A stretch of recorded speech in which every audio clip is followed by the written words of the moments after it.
नमस्कार, GMD news में आपका स्वागत है। मैं हूं अनुराग सक्सेना और खबरों के विस्तार में जाने से पहले एक नजर अभी तक की हेडलाइंस पर। ऑक्सीजन से मौत न होने के बयान पर मचा सियासी बवाल। विरोधी पार्टियों ने केंद्र सरकार को बताया संवेदनहीन।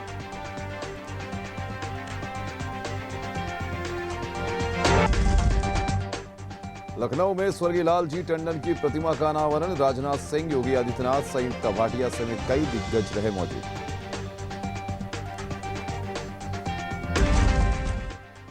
पूर्व मुख्यमंत्री अखिलेश यादव की सियासी रथ यात्रा। उन्नाव में जगह जगह किया स्वागत। यूपी सरकार पर रहे हमलावर।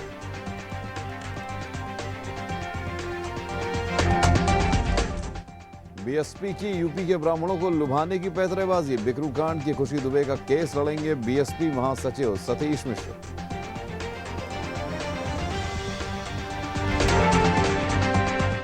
चौथे सीरो सर्वे के बाद सरकार की एडवाइजरी। कहा वैक्सीन के दोनों डोज लेने के बाद ही करें यात्रा।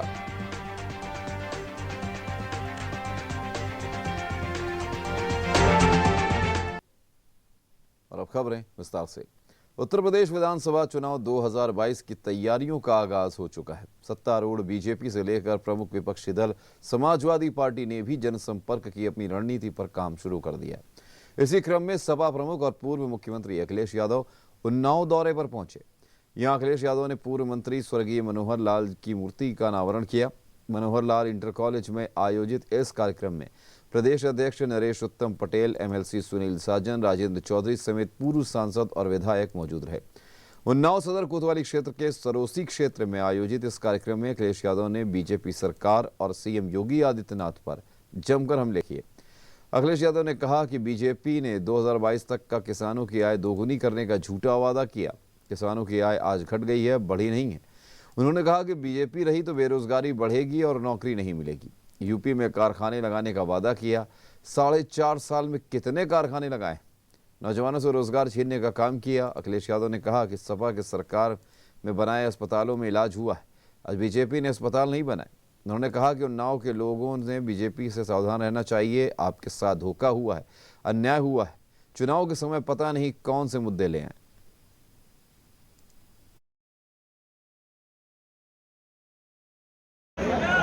और अगर बड़े बड़े संस्थाएं जो से देश की सुरक्षा का सवाल उठता है, सुरक्षा क्यों लगा रहे हो, जो देश की सुरक्षा वाली संस्थाएं हैं, अगर उनका भी जासूसी हुई है तो कहीं न कहीं ये राष्ट्रविरोधी काम भारतीय जनता पार्टी की सरकार में हुआ। अखिलेश जी 2022 में किन मुद्दों पर चुनाव लड़ेंगी आपकी सरकार? समाजवादी पार्टी किसान, नौजवान, व्यापारियों के मुद्दे पर चुनाव लड़ेगी। और जिस तरीके से महंगाई बढ़ रही है, जिस तरीके से नौकरी और बेरोजगार बढ़ रही है, इन्हीं मुद्दों पर समाजवादी पार्टी चुनाव लड़ेगी। समाजवादी पार्टी ने कई मौकों पर साफ किया है कि बड़े दलों से ये क्या कर रहा है? बड़े दलों से गठबंधन समाजवादी पार्टी का नहीं होगा। छोटे दलों को साथ लेकर के समाजवादी पार्टी आगे बढ़ेगी। भारतीय जनता पार्टी के लिए कोरोना नहीं है, भारतीय जनता पार्टी के लिए कोविड नहीं है। भारतीय जनता पार्टी किसी में अनुमति नहीं मांगती है, हर कार्यक्रम को कर रही है भारतीय जनता पार्टी। लेकिन अगर विपक्ष कोई कार्यक्रम करना चाहे तो उसके लिए कोरोना है, कोविड है, धाराएं हैं। और इस बीच बड़ी खबर कन्नौज से। कन्नौज से इस वक्त की बड़ी खबर, जहां प्रेमी ने प्रेमिका के पति को मारी गोली। एक महिला से पहले भी कर चुका था छेड़छाड़। पुलिस ने आरोपी को किया गिरफ्तार। गोरसाईगंज के आजाद नगर का मामला इस वक्त की बड़ी खबर कन्नौज से, जहां पर प्रेमी ने प्रेमिका के पति को मारी गोली। एक महिला से पहले भी कर चुका था छेड़छाड़। गोरसाईगंज के आजाद नगर का मामला कन्नौज से इस वक्त की बड़ी खबर, जहां प्रेमी ने प्रेमिका के पति को मारी गोली। महिला के साथ पहले भी कर चुका था छेड़छाड़। इस खबर पर अधिक जानकारी के लिए हमारे संवाददाता हिमांशु जुड़ रहे हैं कन्नौज से। हिमांशु, क्या पूरी जानकारी मिल पा रही इस मामले में?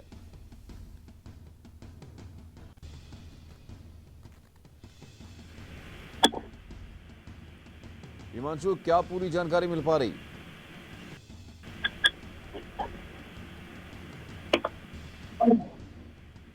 जी हिमांशु।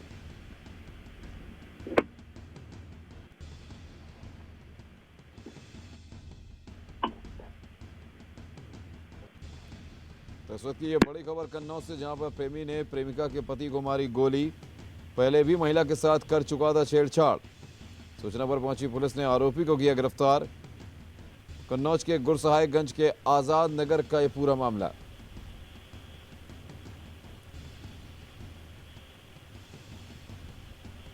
तो इस वक्त की ये बड़ी खबर कन्नौज से।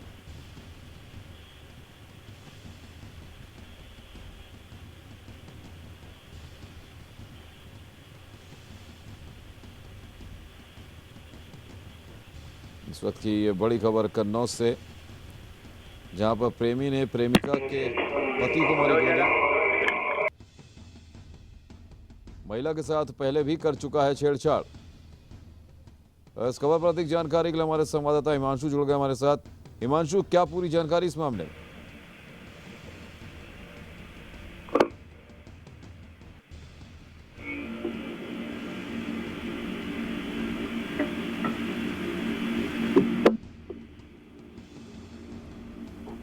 हिमांशु से हमारा संपर्क नहीं हो पा रहा है, लेकिन इस वक्त की ये बड़ी खबर आपको कन्नौज से दे रहे हैं, जहां पर प्रेमिका को मारी गोली। पहले भी महिला से कर चुका था छेड़छाड़। पुलिस ने आरोपी को किया गिरफ्तार। कन्नौज के गुरसहायगंज के आजाद नगर का यह मामला।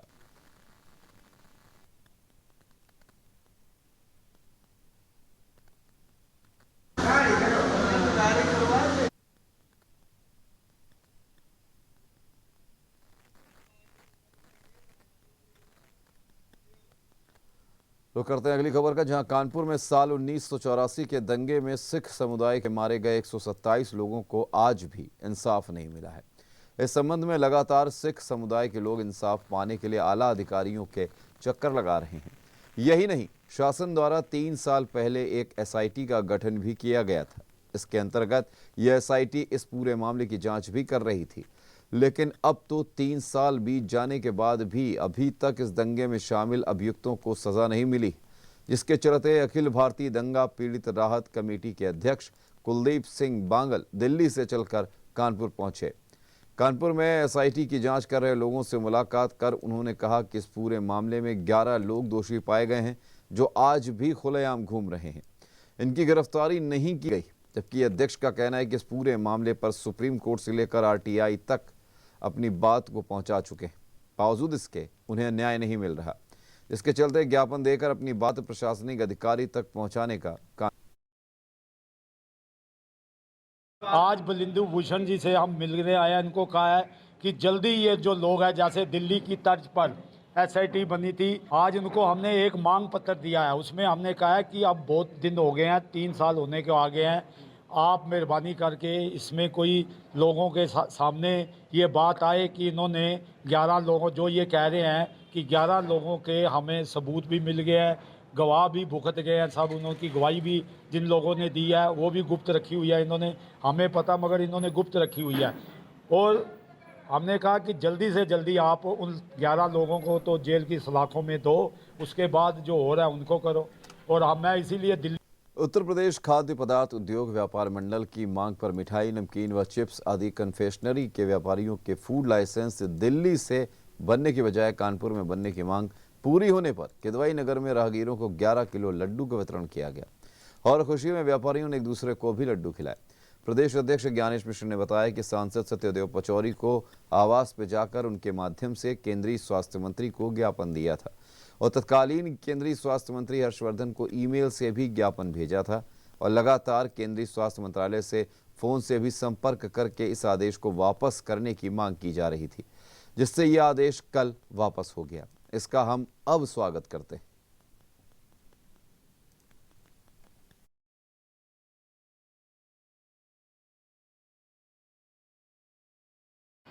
कि जितने भी शहरों में नमकीन वाले, मिठाई वाले, चिप्स वाले, पापड़ वाले, कन्फेक्शनरी वाले, जो छोटे छोटे व्यापारी भी हैं, उन सब को अपने शहर की बजाय दिल्ली से लाइसेंस, फूड लाइसेंस बनवाना होगा। दिल्ली के लाइसेंस दिल्ली से बनाने के चक्कर में व्यापारियों को बहुत परेशानी हो रही थी, दिल्ली तक चक्कर लगाना पड़ रहा था। पिछले साल ये आदेश आया, इसका हम लोगों ने विरोध किया।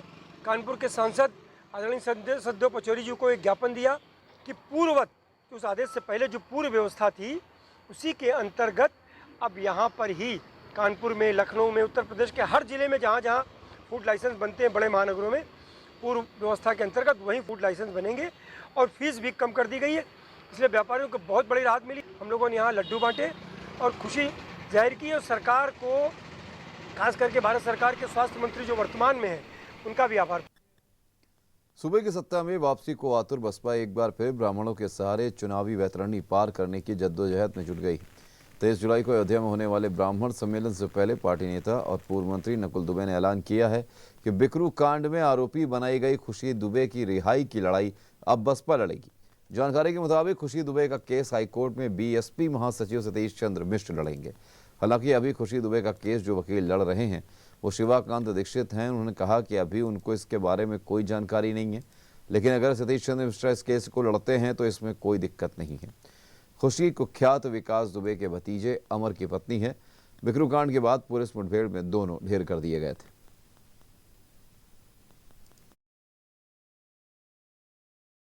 देखिए, मुझे समाचार पत्रों के माध्यम से जानकारी हुई है कि बसपा के महासचिव सतीश मिश्रा जी इस केस को लड़ना चाहते हैं सुप्रीम कोर्ट में, क्योंकि उसकी ऑनरेबल हाई कोर्ट से हमारी एक प्रार्थना पत्र रिजेक्ट हो गया। अगर वो ऐसा करना चाहते हैं तो उनका स्वागत है। हम सबका मकसद एक है कि वो निर्दोष है और उस बालिका को न्याय मिलना चाहिए, लेकिन अभी तक कोई भी व्यक्तिगत रूप से हमारी वार्ता उनसे या उनके किसी प्रतिनिधि से नहीं हुई। अगर होती है तो क्या लगता है, क्या उम्मीदें हैं कि आपसे क्या एक्सपेक्टेशन रखेंगे, वो क्या चाहेंगे? देखिए, सारे पेपर हमारे पास हैं, केस हम कर रहे हैं, केस की जानकारी हमारे पास है और असिस्ट करेंगे। अगर वो करना चाहते हैं तो अच्छे मन से करें, हम इसको राजनीतिक मुद्दा नहीं बनाना चाहते, लेकिन वो अगर करें तो एक अच्छी बात है, हम सहयोग करेंगे। कुछ ऐसा तो नहीं कि केस टेक ओवर करना चाहते हो आपसे? ऐसा नहीं, देखिए, ट्रायल तो कानपुर में ही चलेगा। सुप्रीम कोर्ट में हमें सिर्फ उस आदेश के अगेंस्ट जाना है जो ऑनरेबल हाई कोर्ट ने कहा है। संभवतः हम ऑनरेबल हाई कोर्ट को अपनी बात नहीं समझा पाए।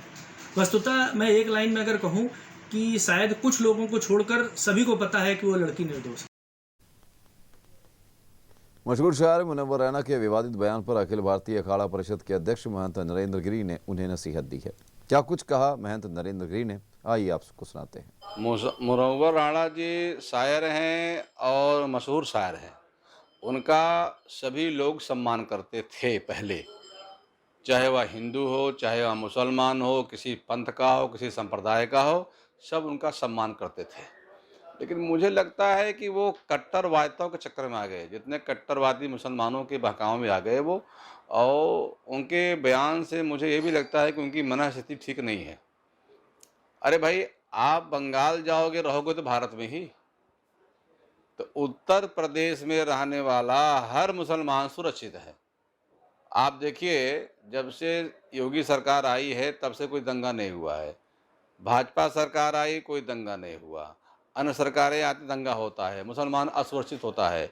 तो मुनव्वर राणा का यह बयान कि योगी जी अगले मुख्यमंत्री बनेंगे तो हम बंगाल छोड़ देंगे, तो हम उनसे यही कहने जा रहे हैं कि अगले मुख्यमंत्री तो योगी जी ही बनेंगे। तो आप अगर बंगाल जाने की तैयारी अभी से कर लीजिए, ठीक रहेगा। अपना आकान मकान बेची जाइए बंगाल में, वहाँ को मना करता है आपको। कन्नौज के इंद्रगढ़ क्षेत्र में बीती रात गृह क्लेश के चलते नवविवाहिता ने फांसी लगाकर आत्महत्या कर ली। सूचना मिलते ही गांव में हड़कंप मच गया। मामला सपहा गांव का है, जहां नवविवाहिता ज्योति ने संदिग्ध परिस्थितियों में फांसी लगाकर आत्महत्या कर ली। ज्योति की 15 माह पहले ही राजीव से शादी हुई थी और इनके 3 माह की एक बच्ची भी है। पुलिस ने शव को पोस्टमार्टम के लिए भेज दिया। ज्योति के मायके पक्ष के लोग ज्योति की ससुराल वालों पर हत्या का आरोप लगा रहे हैं। मौके पर पहुंचे तिरवा नायब तहसीलदार और फॉरेंसिक टीम ने मामले की जांच पड़ताल शुरू कर दी है। इंद्रगढ़ थाना अध्यक्ष राजकुमार ने बताया कि पोस्टमार्टम रिपोर्ट आने के बाद मामले में कार्रवाई की जाएगी। मायके पक्ष के लोगों ने ससुराली जनों के खिलाफ प्रार्थना पत्र देकर कार्रवाई की मांग की।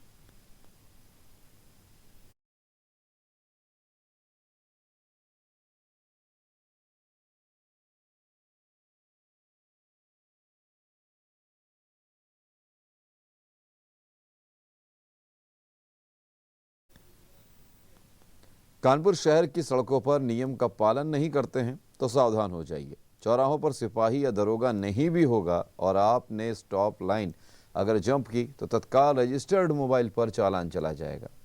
जहां एक तरफ कानपुर में यातायात को सुधारने के लिए अलग अलग तरह के हथकंडे अपनाए जा रहे हैं, तो वहीं यातायात पुलिस लाइन में बने ITMS की सबसे बड़ी खामी सामने आई।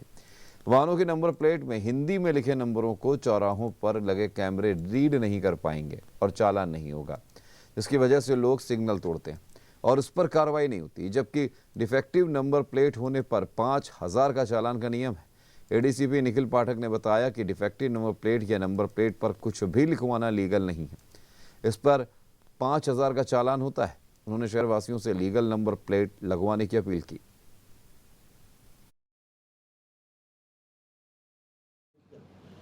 मोटर व्हीकल एक्ट 1988 के अंतर्गत हिंदी में नंबर प्लेट लगवाना लीगल नहीं है। नंबर अरबिक न्यूमरल्स और इंग्लिश में ही हो सकते हैं। इसके अलावा बहुत ही डेकोरेटिव डिज़ाइन के तरीके से अगर नंबर लिखवाए जा रहे हैं या हिंदी में लिखवाए जा रहे हैं या नंबर प्लेट पे कोई अन्य चीज़ लिखवाई जा रही है, जैसे कि पुलिस किसी ने लिखवा दिया या जय माता दी या इस तरह की कोई चीज़ लिखवा दी है, ये सारी चीज़ें गलत हैं, इलीगल हैं और इस पे फॉल्टी नंबर प्लेट का 5,000 रुपये का चालान होता है।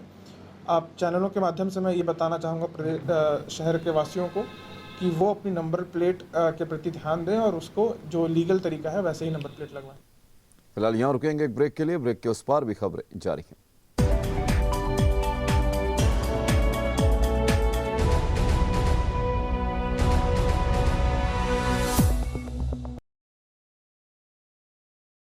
सुपर स्पेशलिटी हॉस्पिटल दक्षिण कानपुर का एकमात्र super speciality hospital CGHS, QCI और NABH द्वारा प्रमाणित।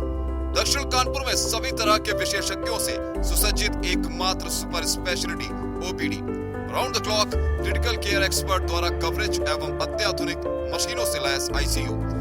कानपुर के एकमात्र विश्व स्तरीय super speciality fully SS modular OT, सभी प्रकार के कैंसर का विश्व स्तरीय इलाज। MK बंधानी ही सभी गृहिणियों की पसंद, खाने की शान और खाने की जान, MK बंधानी ही। फर्नीचर की रही मिसाल, फैक्ट्री रेट पे मचा धमाल, गजब डिजाइन, लंबी रेंज, घर की ब्यूटी करिए चेंज, माँ भगवती फर्नीचर, माँ Bhagwati furniture. Manufacturer of all kinds of superior and luxurious wooden furnitures, माँ भगवती फर्नीचर, विनोबा नगर, जूही डिपो चौराहा, ऐसा मार्बल लेन, कानपुर।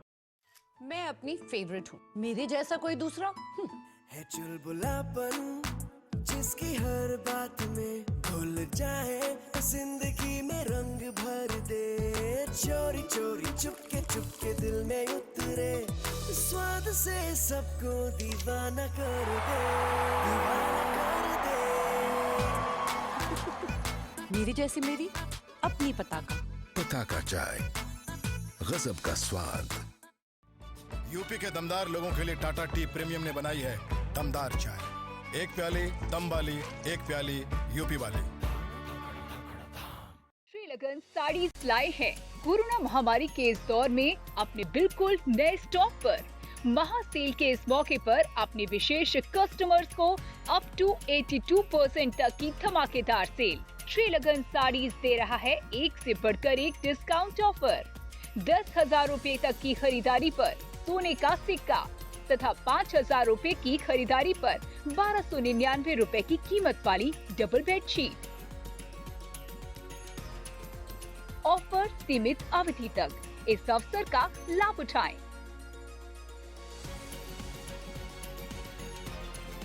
श्रीलगन साड़ी, दर्शन कुर्बा।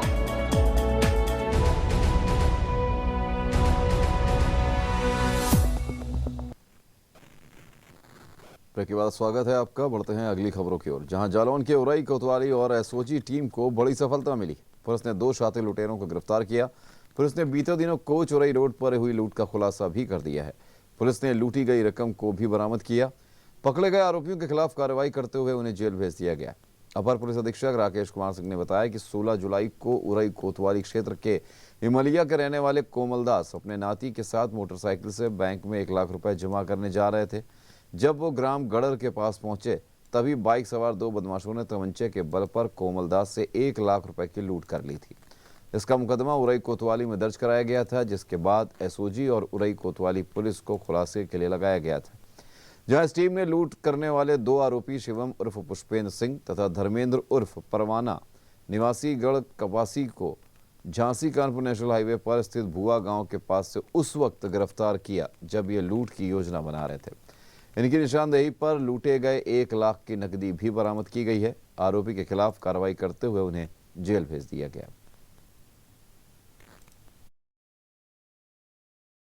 ये आज सुबह ये दोनों पकड़े गए हैं, शिवम और धर्मेंद्र। 1 लाख रुपया पूरा बरामद हो गया है इनके पास से, जो लूट का पैसा। और ये घटना में जो प्रयुक्त मोटरसाइकिल थी Apache, bike number UP 92 AE 0761, ये मोटरसाइकिल भी बरामद हुई है। एक अभियुक्त अभी इसमें वांछित है बाबी, जो आगे रैकी कर रहा था, उसकी भी गिरफ्तारी हम शीघ्र करेंगे। कानपुर के फीलखाना थाना क्षेत्र में किराएदार और दुकान मालिक में दुकान खाली कराने को लेकर विवाद हो गया। दुकान मालिक ने अपनी दबंगई के बल पर दुकान में रखा हुआ सामान जला दिया।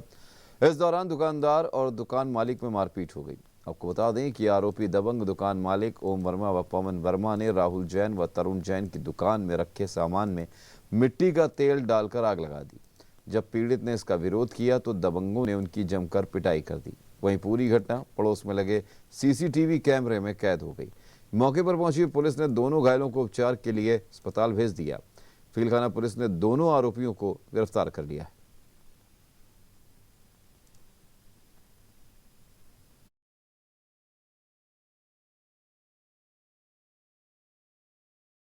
थाना फीलखाना से संबंधित है। इसमें 2 पक्षों के बीच दुकान के कब्जेदारी को लेकर विवाद था। इसी कब्जेदारी के विवाद को लेकर आज दिन में तकरीबन 11 बजे के आसपास दोनों पक्षों में विवाद हुआ, मारपीट हुई और उसमें चोटिल भी लोग हुए। एक पक्ष से राहुल जैन और तरुण जैन हैं और दूसरे पक्ष से आनंद वर्मा, पवन वर्मा हैं। जो घायल हुए हैं उनको इलाज के लिए अस्पताल भेजा गया हुआ है। इलाज उनका चल रहा है और प्रकरण के संदर्भ में मुकदमा दर्ज किया जा चुका है। आवश्यक विधिक कार्रवाई की। मैनपुरी में कुर्राश क्षेत्र के ग्राम बिरसिंहपुर में रविंद्र कुमार पुत्र जगन्नाथ शाम 4 बजे के लगभग घर के पास ही बने तालाब में डोंगी में बैठकर सिंगारी की बेल को साफ करने का काम कर रहा था। तभी अचानक डोंगी पलट गई, जिसकी वजह से तालाब में डूब गई। इसकी वजह से स्थानीय लोगों की मदद से जब तक व्यक्ति को बाहर निकाला जाता तब तक उसकी मौत हो चुकी थी। वहीं जैसे ही घटना की जानकारी परिजनों को हुई तो परिवार में कोहराम मच गया। सूचना पाकर पुलिस मौके पर पहुंची। पुलिस ने मृतक व्यक्ति के शव को कब्जे में लेकर पोस्टमार्टम के लिए भेजा। वहीं परिजनों का रो रो कर बुरा हाल है।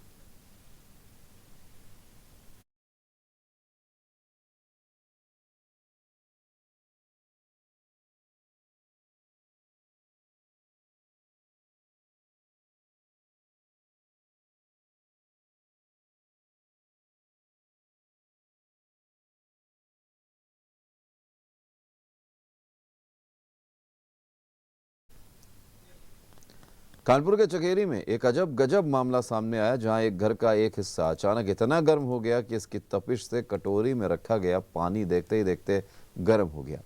मामला चकेरी के राजा मार्केट इलाके का है, जहां सीताराम सविता के घर से इस तरह की घटना सामने आई। मकान मालिक के बेटे सोनू ने बताया कि आज सुबह जब वो जीना चढ़ रहे थे, उस दौरान पैरों में चप्पल नहीं थी, तो अचानक उन्हें महसूस हुआ कि पहली सीढ़ी और उसके आसपास की 2 फीट की ज़मीन काफ़ी गर्म है। अन्य लोगों को भी जब दिखाया तो उन्होंने भी इस चीज़ को महसूस किया। थोड़ी देर में आसपास से लोग जमा हो गए।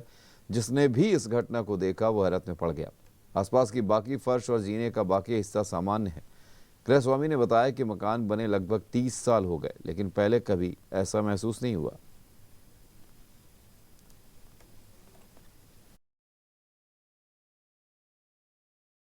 लोगों के द्वारा जानकारी मिली कि इनके यहाँ पे जमीन जो है ऑटोमेटिक गर्म हो गई है। बड़ा आश्चर्य लगा, मैं स्वयं आया देखा और वाकई में यहाँ पाया कि कुछ एरिया है जो गर्म हो रहा है। अभी कारण पता नहीं चल पाया है, रीजन जो भी हो। आपने खुद छू के देखा उसको जमीन? मैंने खुद टच किया और इन्होंने शायद अभी पानी भी रख रखा है कटोरी में, उसको भी टच करके देखा, वो भी हीट हो रहा है। यहाँ पे देखा क्या, यहाँ कोई ना तो उनके लाइन का प्रॉब्लम है, ना तो इनका वाटर का, ना बिजली का, और बाकी इनकी जो जमीन है तो वहाँ पर तो वो बिजली और पानी कोई सप्लाई नहीं है। उसके बाद भी पानी गर्म हो रहा है? फिर भी जमीन हीट हो रही है। आपने छू के देखा था? हाँ बिल्कुल देखा, तो काफी टेम्परेचर है उसका। हम खड़े हैं चकेरी के अहिरवा इलाके में, जहाँ राजा मार्केट में अजब गजब जो है घटना सामने आई है।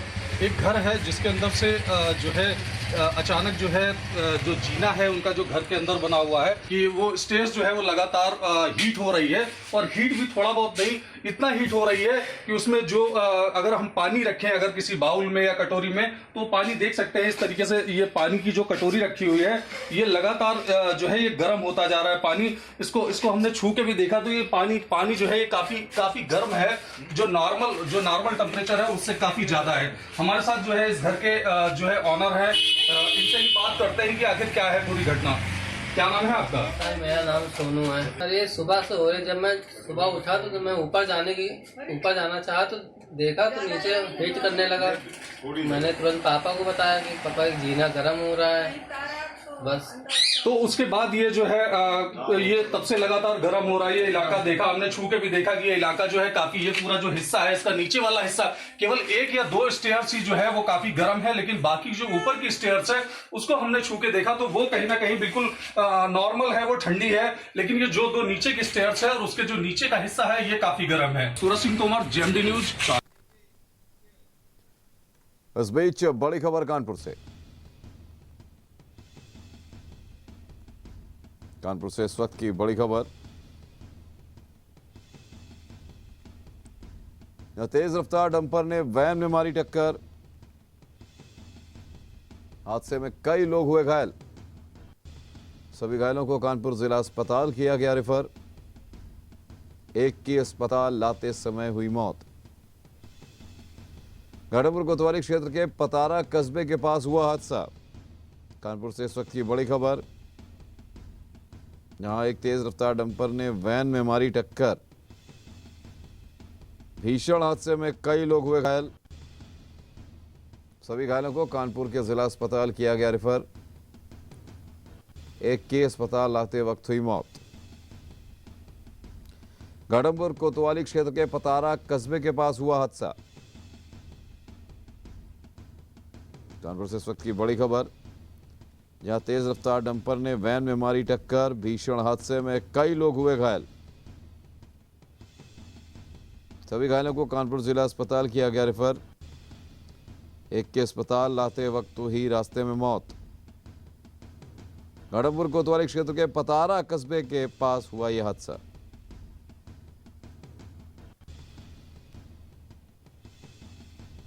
और इस खबर पर अधिक जानकारी के लिए हमारे संवाददाता विवेक पाल जुड़ गए हमारे साथ। विवेक, क्या पूरी जानकारी मिल पा रही है इस हादसे के बारे में?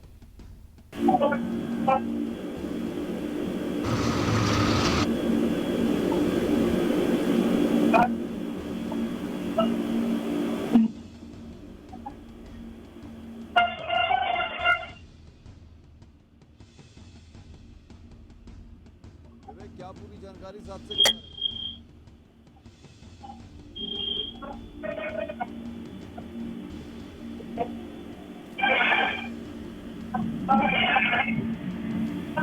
विवेक, हादसे के बारे में क्या पूरी जानकारी?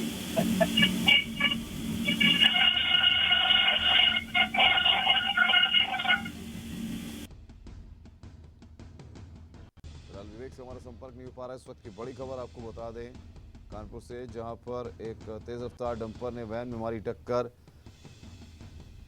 कई लोग हुए घायल। घायलों को कानपुर जिला अस्पताल किया गया रेफर, जहां पर एक की अस्पताल लाते वक्त हुई मौत। घाटमपुर कोतवाली क्षेत्र के पतारा कस्बे के पास का घटना।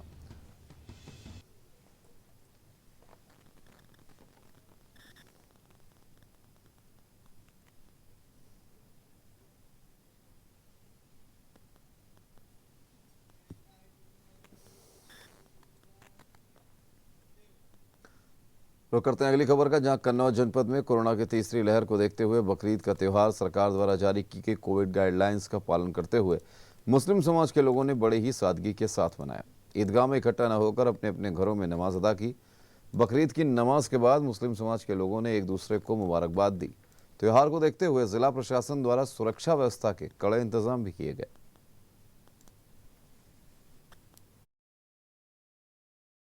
के मुताबिक 5 आदमी मस्जिदों में नमाज अदा की है और ईदगाह में भी 5 आदमी नमाज अदा की है। कुछ लोगों ने घरों पर नमाज अदा की। ईद हज़रत इब्राहीम अलैहिस्सलाम की सुन्नत मुबारक है, जिसको हम तमाम मुसलमान बड़े ही शान और शौकत से इसको मनाते हैं। और साथ ही साथ इसमें गरीबों को खास ख्याल रखा जाता है।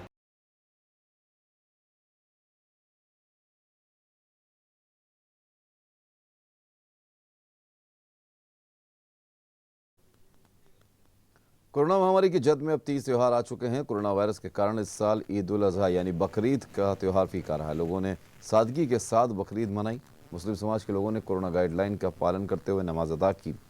इस दौरान मुस्लिम समाज ने नमाज के साथ ही कोरोना का कहर ख़त्म करने की अल्लाह से दुआ भी की। लोगों ने घरों में जानवरों की कुर्बानी दी। दरअसल पुलिस प्रशासन ने मस्जिदों में सोशल डिस्टेंसिंग के पालन के साथ 50-50 लोगों को ही नमाज की इजाज़त दी थी, जिसका पालन होता नजर भी आया। जिमनी संवाददाता नितिन दीक्षित ने कानपुर की बड़ी ईदगाह का जायजा लिया। कानपुर में ईद उल अजहा के त्यौहार को सकुशल संपन्न कराने के लिए कोरोना गाइडलाइंस का पालन करते हुए लोगों से रिक्वेस्ट की गई थी कि ईदगाह पे जो भारी भरकम भीड़ इकट्ठी होकर नमाज पढ़ती है, उसकी बजाय अगर मस्जिदों में और घरों पे ही नमाज पढ़ी जाए तो उससे कोरोना गाइडलाइंस का अनुपालन भी होगा। और इसका आज परिणाम देखने को मिला कि बहुत व्यवस्थित तरीके से अच्छे से सब लोगों ने अपनी नमाज अपने घरों पे पढ़ी है। इसके अलावा हमारी जो CRPF है, PAC है, NCC हैं, SPOs की टीम है और हमारी पुलिस टीम सवेरे से ही सक्रिय है। पूरे क्षेत्र में अभी तक बहुत अच्छे हालात हैं, बहुत अच्छे से ये त्यौहार मनाया जा रहा है, कहीं कोई अप्रिय स्थिति उत्पन्न नहीं। ईद उल अजहा यानी कुर्बानी और भाईचारे का त्यौहार। हाँ, आपको बताते हैं कि हम इस समय खड़े हैं कानपुर की ईदगाह में, जहां पर लाखों नमाजियों की भीड़ हुआ करती थी, लेकिन कोरोना काल के चलते आज यहां पर बिल्कुल सन्नाटा पसरा हुआ है। वहीं कुछ लोग भी हमारे साथ हैं जो इस समय यहां पर खड़े हुए हैं। आइए उनसे बात करते हैं कि जो ईद उल अजहा बकरीद का जो त्यौहार है वो किस तरह से मनाया गया है। क्या नाम है आपका? मेरा नाम मोहम्मद नदीम सिद्दीकी है। मैं SPO हूँ कर्नलगंज थाने का। और आज जो ईद उल अजहा है, सबसे पहले मैं कानपुर वासियों को, सभी प्रदेशवासियों को ईद उल अजहा की मुबारकबाद देता हूँ। इसके बाद जो भी हमारे प्रशासन की तरफ से गाइडलाइन हम लोग को मिली थी, उसके अनुसार ही आज ईद उल अजहा की नमाज अदा की गई है। कितने लोगों को मस्जिद में नमाज पढ़ने की इजाज़त दी गई थी? और जो अभी आप ईदगाह में खड़े हैं, यहाँ पे क्या मना किया गया था प्रशासन की तरफ? जी, प्रशासन की तरफ से ईदगाह में तो पूरा बैंड था, लेकिन मस्जिदों में 50 आदमी तक की इजाज़त थी। सोशल डिस्टेंसिंग के साथ नमाज अदा कर दी गई है। और यहाँ पर आप देख रहे हैं पूरी तरीके से प्रशासन की जो भी गाइडलाइन थी वो पूरी तरीके से फॉलो की जा रही है। जैसे कि इन्होंने बताया कि प्रशासन की तरफ से मस्जिद में 50 लोगों की जो है, मस्जिद की जो क्षमता थी उसमें 50 लोगों की इजाज़त थी नमाज पढ़ने के लिए। वहीं ईदगाह में बिल्कुल तरीके से प्रतिबंध था। क्या नाम है आपका? माजिद इरशाद। माजिद जी, मस्जिद में कितने लोगों की परमिशन थी? और जो बकरीद का जो त्यौहार है ये किस तरह से मनाया जा रहा है? क्योंकि सोशल डिस्टेंसिंग का पालन भी करना है, प्रशासन की तरफ से आदेश भी है कि सोशल डिस्टेंसिंग का पालन भी करें, तो किस तरह से ये त्यौहार को मनाएं? ये शासन प्रशासन की जो गाइडलाइन आई थी, और ख़ास करके मैं अपने शहर पुलिस प्रशासन का शुक्रिया अदा करना चाहता हूं कि उन्होंने हर क्षेत्र में जाकर आवाम को जागरूक किया, उनको बताया, गाइडलाइन शासन की बताई। इसलिए शहर में कहीं पे किसी जगह पे कोई भीड़ नहीं लग पाई, कोई अफरा तफरी का माहौल नहीं बन पाया। जितनी गाइडलाइन थी उतने ही लोगों ने नमाज पढ़ी, कुछ लोगों ने घर पे पढ़ी नमाज। सबसे बड़ी चीज़ जो आज की रही है, सब ने अपने आंसू बहा करके इस कोरोना से निजात दिलाने के लिए अल्लाह से दुआ करी कि इससे हमारे देश से मुक्ति दे, ये कोरोना जो है हमारे देश से जाए। आप देख सकते हैं इसी रोड पे क्या रौनक रहती थी। शासन प्रशासन के लोग, सब लोग, कुछ लोग नमाज पढ़ने आते थे, कुछ लोग शासन प्रशासन के अधिकारी इंतजाम में आते थे, कुछ लोग हम लोगों को, मुस्लिम भाइयों को बधाई देने आते थे, उनको मुबारकबाद देने थे। आज देखिए क्या सन्नाटा पसरा है। हम लोगों को कहीं ना कहीं ये कसक है कि अल्लाह हमसे नाराज है। वो अल्लाह नाराजगी हमसे कब दूर करेगा? इसीलिए हम लोगों ने अपने आंसू बहा के इस देश से कोरोना से निजात पाने की अल्लाह से दुआ की। आप थे, आपने बताया कि कोरोना से निजात दिलाने के लिए आज इन्होंने अल्लाह से दुआ भी मांगी है कि इस देश को जल्दी से जल्दी कोरोना से निजात दिलाने की दुआ मांगी। वहीं अगर बात करी जाए तो यहाँ पर आपको दिखा दें कि जो ये ईदगाह है, यहाँ पर बड़े बड़े अधिकारियों और बड़े बड़े जो नेता होते थे यहाँ पर जो है उनके टेंट भी लगते थे और जितने भी नमाजी यहाँ आते थे उनको वो बकरीद की बधाइयाँ भी देते थे। लेकिन अगर बात करी जाए कोरोना काल की, तो कोरोना काल के चलते आज आपको दिखा दें कि यहाँ पर बिल्कुल सन्नाटा, जहाँ लाखों नमाजियों की भीड़ हुआ करती थी। वीडियो जर्नलिस्ट विक्रम सिंह के साथ नितिन दीक्षित, जेएमडी न्यूज, कानपुर। तो इस वक्त के न्यूज बुलेटिन में फिलहाल इतना ही। मुझे दीजिए इजाजत। बाकी खबरों के लिए देखते रहिए जेएमडी न्यूज। नमस्कार।